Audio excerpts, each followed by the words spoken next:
So if you're getting market rent, you're doing good. If there's rent stability and you are sure that you're going to get paid, why not Section 8? Mm-hmm. So that's the question that we need to answer is why not?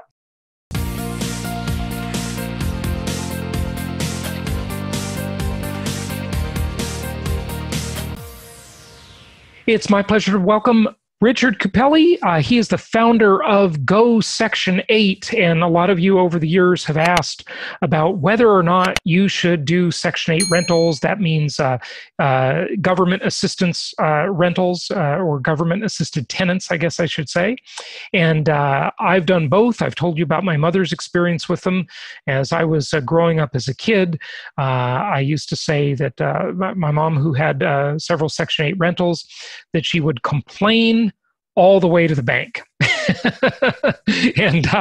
And she always complained about them, but she always took the money. And every year they used to send her a postcard saying, "Would you like a rent increase?" I can't imagine any landlord said no to that, but she always checked the box, said yes, sent it back. And now things have evolved over the years, of course. But this is a busy site we're going to talk about. So let's go ahead and dive into the Section 8 topic. Richard, welcome. How are you? Thank you, Jason. Pleasure to be here. It's good to know that we're neighbors. We live pretty close to each other here in the no income tax state of Florida. So what is GoSection8 and what does it do? GoSection8.com, from a landlord and family's perspective, is a listing service. A lot like a Zillow or a Craigslist or a rent.com, but specifically for affordable housing. It's not just for Section 8. It's for all affordable housing, but primarily it's a platform where Section 8 families and Section 8 landlords connect. It's a listing service on the front end. Mm-hmm. We're also a rent comparability service. We work with the largest agencies in the United States: New York, Chicago, LA, Miami, Delray, Palm Beach. Most of the housing authorities in the country use Section 8 GoSection 8 on the back end to help run their program. But there's things that help them manage their waiting list. And there's another function that we built called Rent Watch, which determines reasonable rents for the program. That's important to owners, knowing that we do this because it helps them determine what rent they can get with the Section 8 voucher. Excellent. And so when you are a landlord and you have a property, when it comes up for lease, you don't need to use or do anything special necessarily in order to attract a Section 8 tenant, right? You can just list it anywhere you list it now, on Postlets, Zillow, Craigslist, whatever, and a Section 8 tenant might come to you and want to rent it, or your property manager. They might come to your property manager, either way. So what is the difference or the distinction? Like, why use GoSection 8? It's our network. We have a relationship with most housing authorities. So a housing authority that has a specific jurisdiction, for example, in Palm Beach, serves maybe the county or it could be the city. It depends on the agency. When you post a listing on GoSection8, we send it to the agency, depending on their jurisdiction. And the agency has the ability not only to post it on their website, which they do using our portals, but they also distribute the listing in print in their lobbies. So it's a direct connection to the agency. The other benefit of posting a listing on GoSection8 is you have to be aware that once you do find a tenant, and this is where all the tenants are, right? They go here first. So you're likely to find one on GoSection8, and you can post for free. After you find a Section 8 tenant, then you have to get an inspection and make sure that the rent that you're asking is reasonable. We built a method to streamline that. So the rent reasonableness functionality in GoSection8, you're much more likely to get your rent approved if you use GoSection8, because there is the ability for you to add comparable data and defend your rent through the back-end system that we created, which is used by the agencies. So those are some reasons. Now let's back up with maybe the question I should have asked you at the beginning, but I was kind of telling the anecdote about my mother, a real estate investor. Many landlords really prefer not to be involved with the Section 8 program. Is that a good decision on their part or a bad decision? What are the pros and cons of just renting to non-assistance tenants or to assisted tenants? So why Section 8? So when I hear people talk about Section 8, And usually, if there is a stigma in that conversation, or there's a perception that there is something wrong with the program, typically it's because they don't know it. It's fear-based. It's not experience-based. The program itself, if I wanted to tell you what just the pain points are, yes, there is some paperwork. It can take a little bit of time to get your property approved and inspected. Sometimes days. It's not that big of a deal. So once you go through the system and you complete the approval process, which is really essentially, Jason, all you're really doing is you're signing a lease with a tenant. You're saying, I'm willing to take a voucher holder. Then you have an addendum to that lease called an RFTA.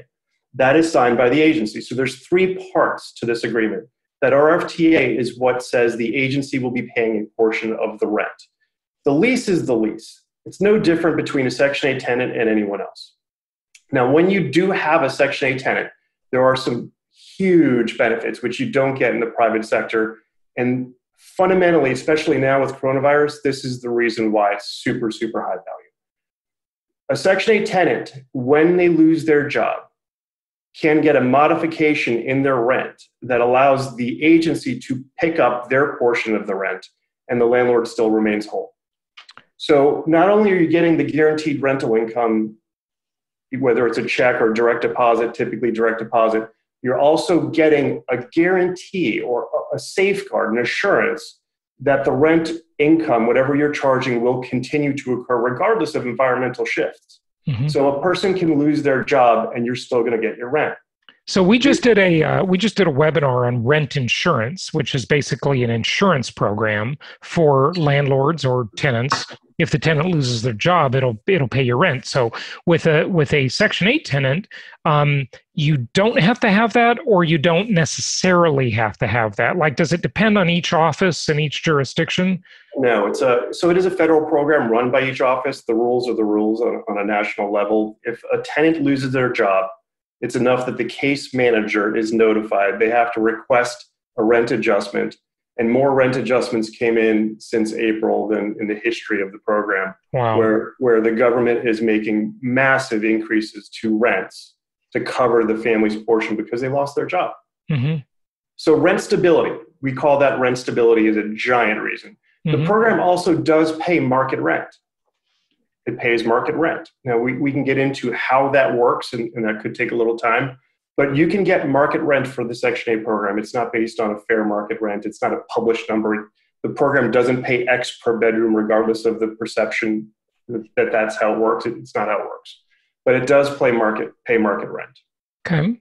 Now, the other benefit is the long-term duration of a tenant. Typically, like in my experience, I've had voucher holders for 10 years or more. I did a little webinar for a real estate group, Century 21, and I got a little message on Zoom saying, this was last week, that they had a tenant for 17 years. So there's less turnover in the voucher program. And we all know, I mean, as real estate investors and landlords, turnover is the bane.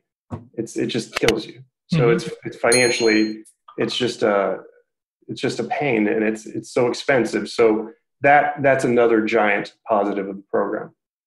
Plus, you get to do good. You really do get to help those in need. So if you're getting market rent, you're doing good. If there's rent stability and you are sure that you're going to get paid, why not Section 8? Mm-hmm. So that's the question that we need to answer, is why not? The paperwork can be scary to somebody that doesn't know anything about it, right? Like, what is this process? Like, how do I learn about it? It really is not that hard. Mm-hmm. It really is not that hard. There's one addendum. There's proof that you're the landlord. You have to prove you own the property by providing a deed and some documentation. And then there's the addendum to the lease, right? Then there's the inspection. Perfect timing.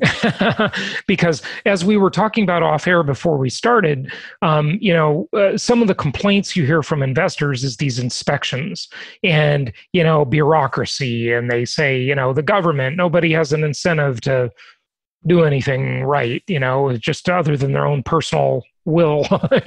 Nobody's on commission, in other words, right? So government employees tend to be less motivated. What about those concerns? What about, some landlords think, oh gosh, they're just trying to make my life a hassle. These inspections are ridiculous. They're too strict. These kinds of issues is what you hear. It's a safety inspection. first and foremost. It's to make sure that the property is safe and habitable. It was never intended to be a burden to the owner. It's a safety inspection. Now, if we were to walk into a property and inspect it with the inspector and smoke detectors are missing, they'll write you up, but you really should have smoke alarms in your property. If the pressure relief valve on the water heater is bad and it could explode, they'll write you up, but you really don't want a water heater to explode in your property. So they are going to look at some things to make sure that the property is safe and habitable. Now, in my mind, that's a positive and not a negative, right?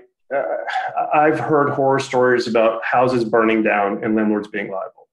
I don't think anyone listening is going to deny that you should have smoke detectors in your house. Right. Okay. But there are other things, that I can't think of an example right now. I'll give you one. They can get picky. Like sometimes window screens, that's a nuisance. And if I were a landlord, I would be really bummed out about that. Like having to change a screen because of a tear. But that is no longer even a big deal. They don't even do that anymore in most cases. So the inspections where they used to be even more burdensome, they tried to simplify them because they want more owners in the program. So yeah, they could have been. Also, you don't necessarily have to do an inspection every year anymore. In some cases, it's every 2 years. You can just self-certify that everything is done. Mm-hmm. So they're making it easier. Okay. So you're saying that they are trying to be more landlord friendly then, huh? The program wouldn't exist without landlords, right? So yes, they are trying to, they're trying, that's really why I'm talking to you, right? Mm-hmm. To bring more owners into the program means there's more opportunity for the families. Mm-hmm. And the savvy owners out there, Jason, they really know how beneficial this is monetarily, financially. It's a great program. People make a lot of money with it. Those savvy investors really do utilize GoSection8 and the Section 8 program and profit from it. How long have you guys been around? 17 years. 17 years. And how do you make your money? Is it you charge for advertising, or are there probably a couple of revenue streams? I'm just curious. There's a few. So we do work with government agencies. Our rent comparability software and our waiting list software is something we do charge agencies for. So there's a direct relationship B2B with the government, and we do well there. A property owner does go on and they can list for free, but they can upgrade. So it's a freemium model. You're familiar with that. Sure. And the owner, when they upgrade, they can have access to Quick Match, which is a service that we created that allows you to find Section 8 tenants that are actively searching. It matches them to your property and you can contact them as opposed to having to wait for them to contact you. And we have a giant database of voucher holders that are actively searching and available. And we match up the properties really well to the family based on needs and their behavior online.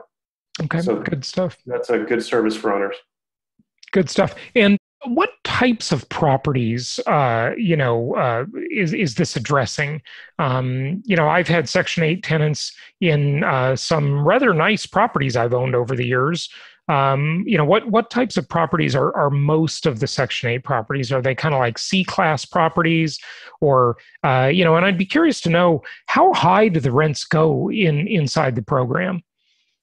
So it crosses all types. It's basically market rent, but there's a point where the property becomes unaffordable. There's a point where a family can no longer afford a property and it stops there. So you've heard of fair market rents? Fair market rents are published by HUD and they're released in October. The fair market rent in Palm Beach County, I don't remember off the top of my head what it is for a 3-bedroom, but let's just say it's like $1,800. That represents, within a certain range, the agency has an ability to set the payment standard, their financial burden, anywhere between 90 and 110% of that FMR. That payment standard represents the maximum financial burden to the agency. Now, the family can pay a little bit more, right? They can pay a little bit more based on their income, but typically the family's income is low in order to get in the program. Mm-hmm. So you're not going to go much higher than the fair market rent in the first year.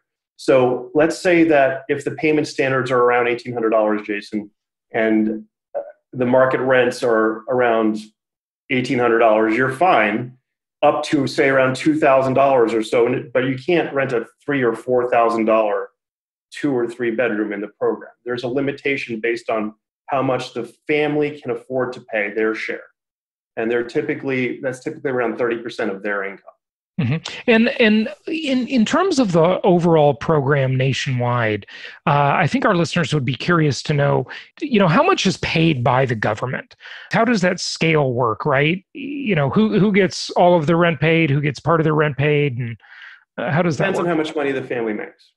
So if there's no income, a family with no income, there's a minimum rent of $50 right now. Typically, it's $50. That's the minimum. Some families that do very well, they'll pay 30% of it. It could be $500, $600, $700, $800. Now, some landlords think it's better to have the agency pay all the rent, have a no income tenant. Some think it's better to have a tenant that has a larger income and pays more of the rent.